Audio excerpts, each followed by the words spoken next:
What is going on, everyone? Welcome back to the channel. I'm happy to have you guys here today because today I'm coming out with my NFL 2022-23 season predictions, and that includes playoffs as well. So as you see here, you're already probably looking at some of the records. I'm going to go team by team and give like a quick synopsis on, the records and why I gave them what I gave them, all that kind of good stuff. So we're going to go all the way down from every single division, every single team.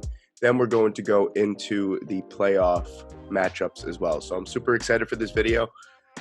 I did one last year. It did super well. So I'm hoping it will do the same numbers, even better actually this year. And I'm hoping that you guys enjoyed. So let me know, leave a like, leave a comment, and subscribe to the channel if you haven't already. Thank you guys so much. Without further ado, I think we should just get into it. I'm going to start on the left side here. And I'm going to start with the AFC East. Now, I think it's pretty straightforward here with the Buffalo Bills. This should be the easiest division in terms of division winners to call. The Bills, in my opinion, from top to bottom, have the best team in all of football. I think their record is going to show that, and I think their dominance in the division is going to show that. They have a lot of tough matchups as well. I can't really see them losing anything more than 3 or 4 games, really. So I'm going with 14-3 there. I thought that was the easiest one. I've also gone week by week and picked winners for every single game here. As you can see, you could do it up in the top left corner up here where my cursor is. So I really saw every single matchup, and I'm just like, damn, there's really not many matchups that the Buffalo Bills can lose. Moving on to second place in the division, I have the Miami Dolphins. I think the Dolphins have done a great job getting better and surrounding Tua Tagovailoa with as much talent as possible, also adding some talent on the defensive side as well. I just don't believe in Tua that much, and I think that if he doesn't have an absolutely monster year, you have to think that the Miami Dolphins are going to look elsewhere for a quarterback next year, whether that's in the draft, whether that's the trade market, free agency, whatever it may be, because, this was the craziest NFL offseason that we've ever seen. So, anything is on the table. I think if Tua doesn't take the Miami Dolphins and this roster to the playoffs, I think they could be shopping elsewhere for a quarterback. But I had them at 9-8. Same thing with the Buffalo Bills. They have a lot of tough matchups. I just don't believe in Tua that much, to be honest with you. I think that the 9 wins they get could even be a bit generous if we're being all honest here. Then in third place, you have my New York Jets. I think that the Jets have done a fabulous job building a young core. Their draft was fantastic. Their free agency period was fantastic. Really, their season hinders on if Zach Wilson can take the next step and be that guy. And I do think, as a Jet fan, that he is that guy. But I just think that the Jets' strength of schedule is just way too hard, and the AFC is just stacked from top to bottom. I don't think that the Jets, at the beginning of this offseason, I said going into 2022-23, the Jets needed to be a playoff team for me to feel like this regime has been successful so far. They needed to win 8, 9, maybe even 10 games. I just think that with their schedule that's not possible. So I'm okay with 7 wins. I think that they will surprise a few teams. And I think that 7 wins is very, very viable for the New York Jets. And that signals a great, evolving, I guess. I think that the next step, if the Jets do end up 7-10, I think the next step next year would be playoffs, especially if Zach Wilson takes a massive leap forward. So I'm going 7-10 there for the New York Jets. And then maybe a surprise in the basement of the AFC East. I know that this is a Bill Belichick-led team. The Patriots just don't scare me or probably anyone anymore. Mac Jones doesn't scare me as a quarterback, regardless of the great rookie season that he had. Bill Belichick just doesn't scare me as a coach anymore because of all the questionable decisions he's made also as a general manager this offseason. I don't know what he's doing with this roster. For him to take the draft as much of a joke as we perceived him to do, this team isn't good enough for him to do what he did in the draft. So I don't know what's going on. They traded away Shaq Mason. They didn't really replace either J.C. Jackson. They didn't replace him. They didn't get better at linebacker, in my opinion. Either wide receiver, they got Devontae Parker. That's great, but it still needs that much more. I'm not impressed with them. I think that this is going to be the year that the Patriots really, really show how bad they're going to be without Tom Brady and Bill Belichick together. I know that that's 3 years ago we're going on now, but I think this is the year where the Patriots finally come crashing down to earth and do not have a good football team. Then moving on, I'm just going to go in order of whatever the division pops up next. I have the AFC West here. So the Bills were my number 1 seed in the playoffs, and no one else in the AFC East made the playoffs. Then you have 3 teams, and in a lot of scenarios, while I was going week to week, 4 teams, all 4 teams from the AFC West were in the playoffs at some point, with 7 seeds in the playoffs for each conference. That is a very real possibility, and this is the best division in football. For the last couple of years, I feel like it's been the NFC West, which was the best division in football. Now you got Patrick Mahomes, Justin Herbert, Derek Carr, and Russell Wilson as the 4 quarterbacks. Devontae Adams was traded here as well. Khalil Mack was traded here as well. The Chiefs had a fantastic draft, and they had a decent free agency period as well. I mean, the Chargers crushed it from top to bottom. It's really going to be tough. I honestly think that all 4 teams have a case for winning the division, and all 4 teams have a case for being last in the division as well. And that does include the Chiefs. But in this, I have the Chiefs coming out on top as the number 2 seed in the playoffs as well, and going 12-5. What can I say about the Chiefs that hasn't already been said? I know they have a lot of question marks at wide receiver, but Patrick Mahomes is a generational talent and probably the best quarterback right now in the NFL. So I'm going with 12-5 there. I think they'll easily be a playoff team, even though they have some treachery coming up in this division.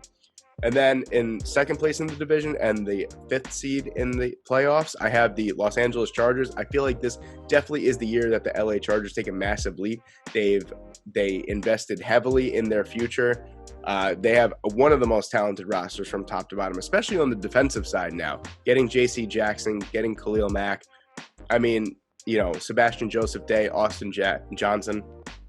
The list goes on and on. Their defense is going to be very, very talented this year. And I think in a division where you desperately need a talented defense, I think that the LA Chargers are going to get the job done. Brendan Staley, besides for that one blunder that he made at the end of the season, which, yes, did cost the Chargers a playoff spot, I think that besides that, he did a great job in his first year. I think he's only going to do better in his second year. Then moving on, you got the Denver Broncos going back to the playoffs for me. They are the 6th seed. I think that this team was very, very talented for the last couple of years. They just lacked a true talent at quarterback, and that's exactly what they have now in Russell Wilson. So I think that Russell Wilson maybe has a little bit to prove, considering that a lot of people think that last year, this is the decline of Russell Wilson. He got injured. He didn't have that great of a year.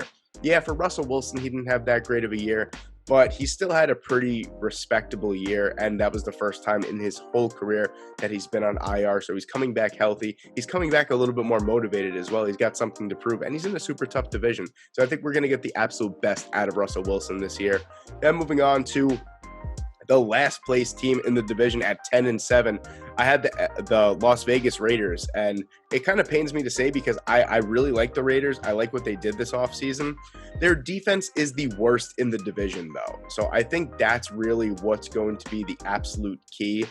The offense is good, and they got Devontae Adams, obviously, and that's a massive connection with Derek Carr and Devontae Adams. They have Hunter Renfrow as well. They have Darren Waller. They have they have a few good guys at running back as well, whatever you may think of Josh Jacobs and Kenyon Drake.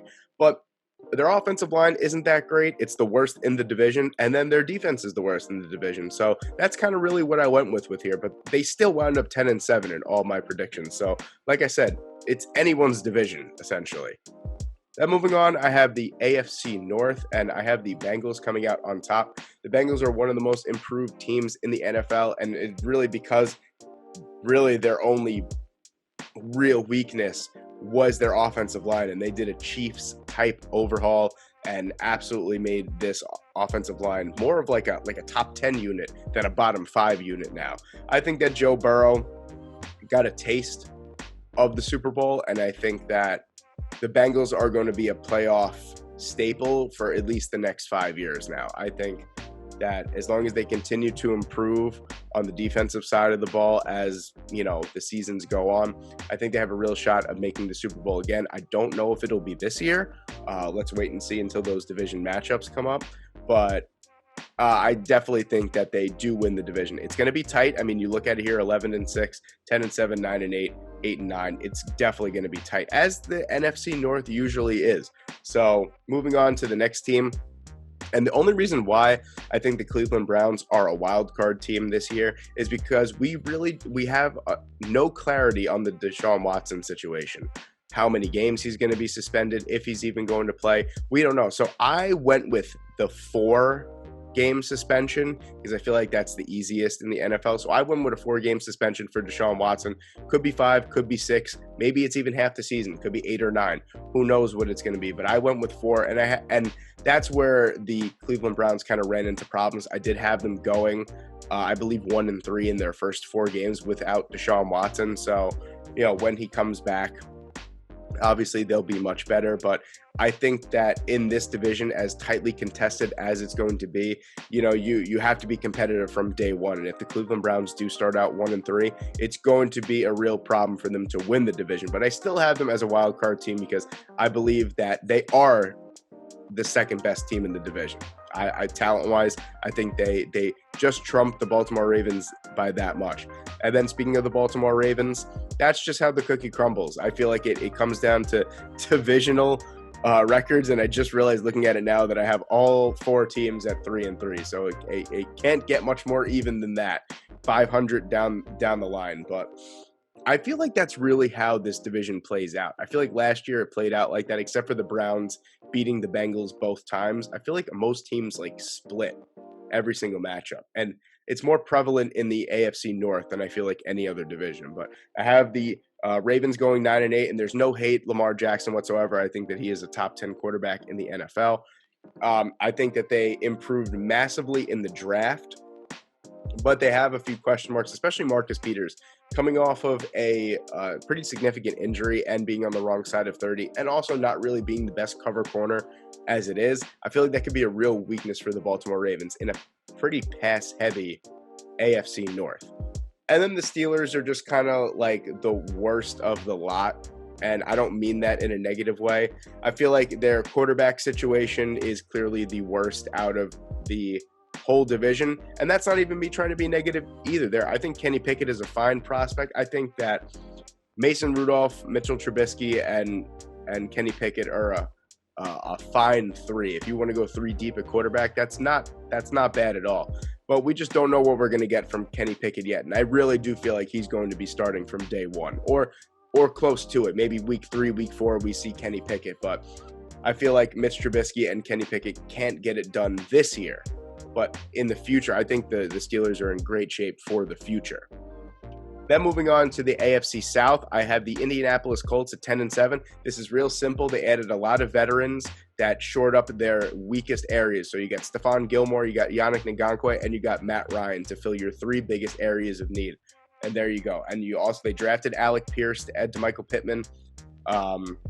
I like what they did in the draft. They got better on the offensive line. In free agency, they got better defensively. They added, like I said, Matt Ryan as well, an established veteran quarterback who is probably the best at this point in his career out of the other quarterbacks that they've traded for or signed. Remember Phillip Rivers a couple of years ago, and they traded for Carson Wentz. Now they traded for Matt Ryan, and I feel like Matt Ryan is the best out of those 3. So I think he takes them over the hump, and the Colts do make the playoffs this year at 10-7. And I feel like 10-7, 9-8 is all it's really going to take. It's going to be a 2-horse race. It's going to be either the Colts or it's going to be the Titans. And I think the Titans taking a massive hit on the offensive side of the football. Yes, they are getting back Derrick Henry fully healthy, but they also traded away A.J. Brown, and now they have they're hitching their wagon to a rookie wide receiver and Robert Woods post-injury. And Ryan Tannehill, who looked pretty awful last year as well. So I think that teams are really just going to sell out against the run and make Ryan Tannehill beat them through the air, and I don't think that at this point in his career he's really, really capable of that. That's just my opinion. But I think they still get the job done at 9-8 as a good record-wise. I don't think they make the playoffs here, as they would be the 9th seed with this record, but I think that Mike Vrabel is still a fantastic coach. They have a great staff. I think that they will be in it all the way until the end. They just won't make the playoffs. And then the Houston Texans at 4-13, same thing, building a nice young core of players. I think Davis Mills is pretty solid. I think that he's going to show the Houston Texans that he can be an NFL caliber quarterback for years to come. Whether they make that decision, if he's talented enough or he is that guy that takes him to the next level, that remains to be seen. But I think that, pardon me, that the Houston Texans are a 4-13, but a solid 4-13. I feel like they'll be in a lot of football games that they shouldn't be in. Excuse me. And then in the basement of the division, I don't know, man. The Jacksonville Jaguars just don't scream much better to me than they were last year. Yeah, they went out and they signed a lot of flashy players. I like the Brendan Sheriff signing. I thought that was great. Other than that, I don't really care for anything else that they did. I like Christian Kirk as well, yeah, but the money that they gave him, I don't really understand it. And not only that, the draft didn't make much sense to me either. Trayvon Walker, I've said this and I'm going to sound like a broken record. Trayvon Walker is more of a project than an impact starter right away at the NFL level. I don't know if I'd be taking a project at number 1 overall. Then they traded back into the first round for Devin Lloyd, which was great. I thought that was a great pickup. But then they came right back around and got Chad Muma, and I think it was the end of the second or the beginning of the third. Why do you need 2 linebackers drafted high after you just signed one to a 3-year, $45 million deal? I just don't think that this organization is run really well. I don't think Doug Peterson is going to make that much of a difference. And I also don't think Trevor Lawrence is as good as he's advertised. Maybe he makes a second-year leap. Who knows? I just don't see it happening. That's just me. Then moving over to the NFC side, we're going to start off in the NFC South. And I have the Tampa Bay Buccaneers, to probably no one's surprise, as the number 1 seed and at 13-4. Again, a 2-horse race. The Atlanta Falcons and the Carolina Panthers basically have, thrown in the towel for this year. I think that the Tampa Bay Buccaneers are the same but better. I feel like, they lost Alex Kappa, they lost Ali Marpet, but they got Luke Godecki and they traded for Shaq Mason, so 2 pretty solid replacements. And then basically everything else is the same. They added Logan Hall on defense as well. I think that they got better by staying virtually the same, which I know a lot of people will be like, what the hell does that mean, Peter? But, they signed all of their free agents except for Alex Kappa, and they basically just got better through the draft. And they signed Russell Gage, so another weapon for Tom Brady. Moving on to the Saints, I think the Saints are going to have a solid year. I wasn't too high on the Saints until the draft and then what they did after the draft. The signings that they made, the players that they drafted. I also believe in Jameis Winston. I think that Jameis is going to come back solid. Everyone forgets that before the season-ending injury last year, he had 14 touchdowns to just 2 picks. I believe in Jameis Winston. I think the New Orleans Saints organization believes in him, at least in the short term. So I think that they sneak into the playoffs as the last seed in the wild card at number 7. Then moving on to the 2 basement dwellers here with I could basically just go like for like here.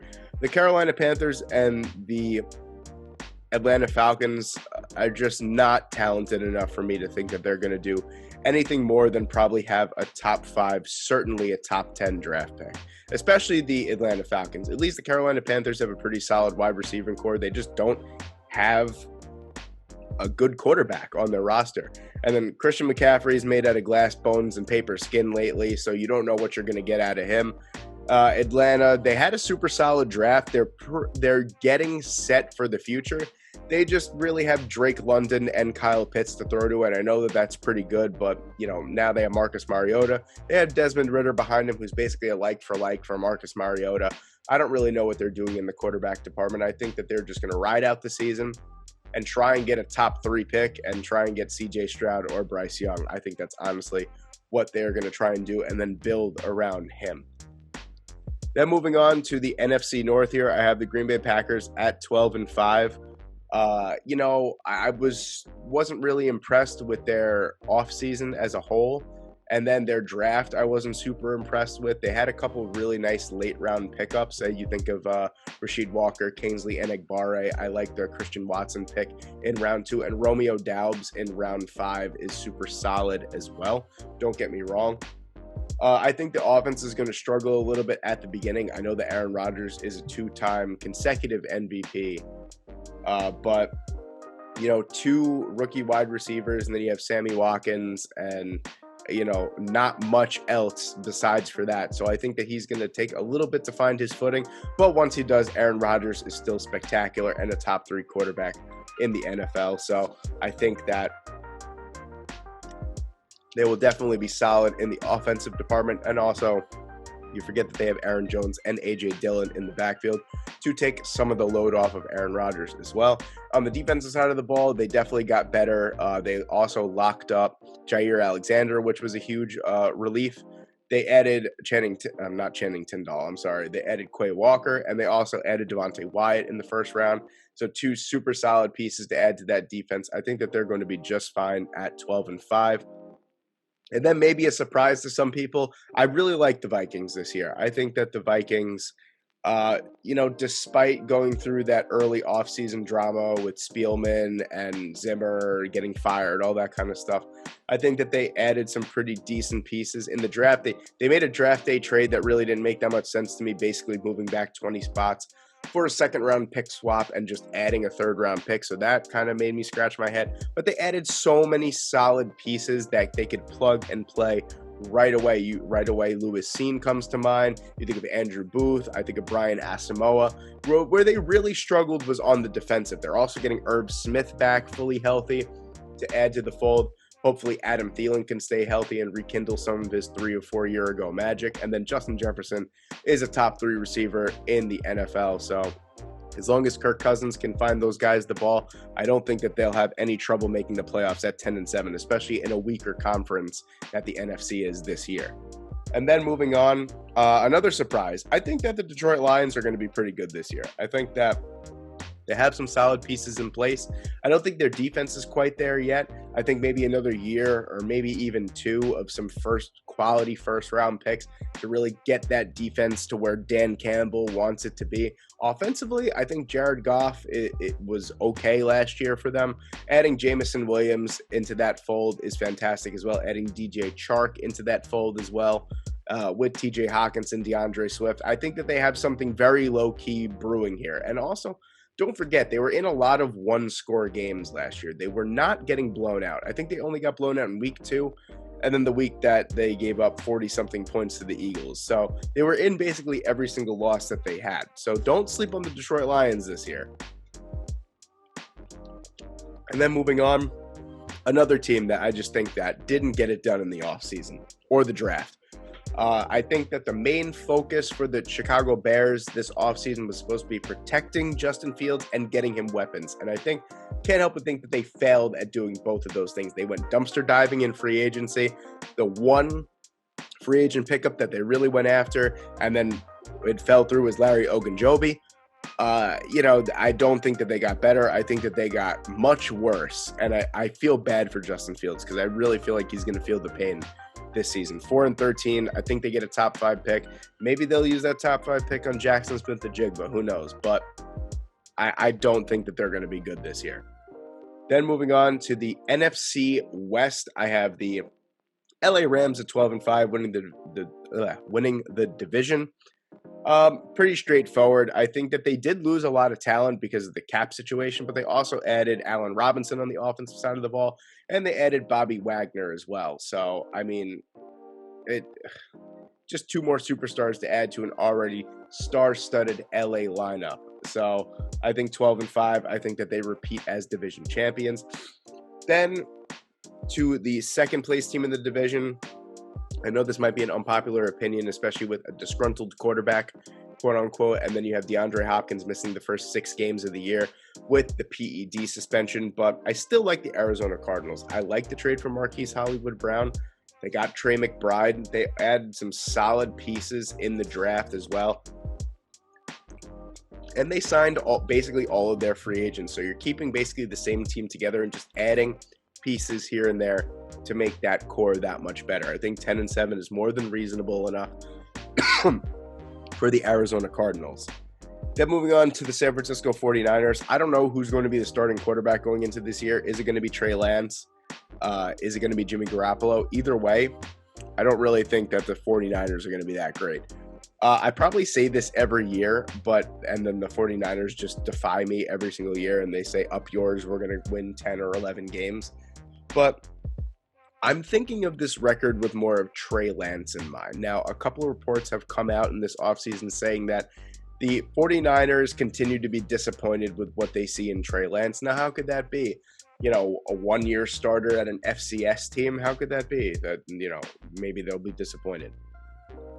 Trying to make a joke. Anyway, I'm just thinking about this with Trey Lance in mind. Now, I think that he was pretty solid from what we saw from him last year, but I'm not really confident in him leading a team the entire year, especially in his first year. I think there's going to be a lot of growing pains, and if they stay with Trey Lance the entire year, I think that they're going to definitely miss the playoffs, and they're going to have a bumpy season. And then what do you want me to say for the Seattle Seahawks? I think they had a great draft, but they also have Drew Lock as their starting quarterback, so 6 wins might be a little generous. Then moving on to the NFC East, and I think that with the additions that the Philadelphia Eagles made this season, this offseason, you think of A.J. Brown, you think of Jordan Davis, Hassan Reddick, they've added as well amongst other players. I can't help but think that they are going to win this division, and pretty easily too. And then I had the Dallas Cowboys at 8-9, and I'm just going to come out and say that I don't think that the Dallas Cowboys are going to be that good at all this year. And they lost a lot of talent. They really had they lost a lot of talent due to like cap casualties. Essentially, you think of Lyle Collins trading away Amari Cooper for essentially nothing was basically a salary dump. I don't think that the Dallas Cowboys got necessarily better in the draft either. I'm a fan of the Jalen Tolbert pick. I think that's pretty solid for Dallas. Other than that, it's a pretty forgetful draft for me. So I think maybe Dallas, it's a very real possibility that they might miss out on the playoffs in that division this year. Then same thing, Washington Commanders. I think that they have a great young bunch. You think of Scary Terry, you add Jahan Dotson to that. Chase Young is coming back fully healthy. I just don't believe in Carson Wentz. I don't think he can get the job done anymore. You hitched your wagon to a guy who just basically pissed away a playoff opportunity with the Colts last year as well. Their schedule is particularly difficult as well. If you take away the divisional matchups, their schedule is pretty difficult as well. I don't really see Washington doing that much at all when it comes to winning football games this year.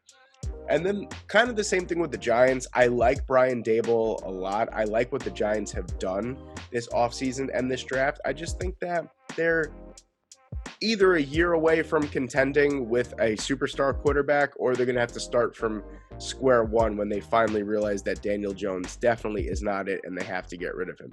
Maybe Brian Daboll is that guy that gets Daniel Jones out of his shell. I don't think that I don't think that Daniel Jones is that guy. I think Brian Daboll is that guy.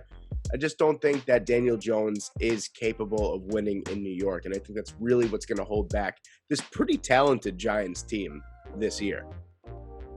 So we got through all the teams. Let's go quickly through the playoffs. I have in mind basically who I want here, so if this would ever move down, that would be great. So let's go to the wild card round here. And then you have the Bills are on a bye and the Buccaneers are on a bye. So you have the Chargers versus the Indianapolis Colts. For me, I'm a big stan of the Chargers when it comes to these videos. I don't know why.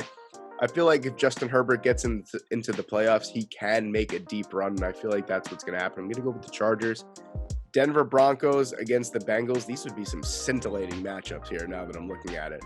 I'm going to go with the hometown Bengals there. I don't think that they are one and done in the playoffs, and I think that Denver comes back with a vengeance the next year. And then I'm going to go with the Chiefs here over the Browns, even though they have Deshaun Watson. On this side, Vikings versus Eagles, which would definitely be an interesting matchup here. I'm going to go with the hometown Eagles there on that. Playoff matchup from the first year, for the first round last year between the LA Rams and the Arizona Cardinals. I am going to go with the Rams here. And then you have the New Orleans Saints and the Green Bay Packers. Tough matchup for the Green Bay Packers, I'm not going to lie, but I am going to go with the Packers here, especially if it's in Lambeau. So there you have my wild card round. Let's move on to the next round. I'm sorry, my computer is super slow right now. I don't know what's going on. Divisional round, we go. So you have the Bengals and the Chiefs, and then the Bills and the Chargers. So this is a great matchups here. I don't think that the Bengals get to win in Arrowhead again. I think that last year, even though they played really, really well, it was kind of fluky in my opinion. I don't think that Patrick Mahomes and company lets the Bengals walk into their home and beat them again to move on into the playoffs. So I'm going to go with the Chiefs there. And then it's almost inevitable. We have to see a rematch at some point. As much as I think Justin Herbert is fantastic, I think that the Bills are a much better football team than the Los Angeles Chargers. I am going to go with the Buffalo Bills. And then on this side, another tough matchup here. I got to go with the Rams, though. I really do. Yeah, I have to. I just feel like Matthew Stafford's got that ice in his veins, man. He defied the odds way too many times for me to even think about passing up on that. And then another rematch of the playoffs from the year prior. The Bucks and the Eagles, and I'm just going to go out and say it. I think that the Tampa Bay Buccaneers win here. If this is Tom Brady's swan song, they're going to do everything they can to get to the big dance one last time for that man. Then we go to the conference championships. This is the year. I'm telling you, this is the year that the Buffalo Bills have the best team in football. I'm going to say that the Buffalo Bills finally get to the Super Bowl, and it's through Patrick Mahomes and Andy Reid. I finally think that Josh Allen gets his vengeance on those guys, and I think that they advance to the Super Bowl. And then on this side, kind of the same thing. I feel like it was one really, really bad defensive play by Antoine Winfield Jr. that cost the Tampa Bay Buccaneers a trip to the Super Bowl last year and saved the LA Rams from utter embarrassment after being up like 27-3 or whatever it was. I'm going to go with the Buccaneers, and then we are going to go to the Super Bowl here with the Bills and the Bucks in the Super Bowl.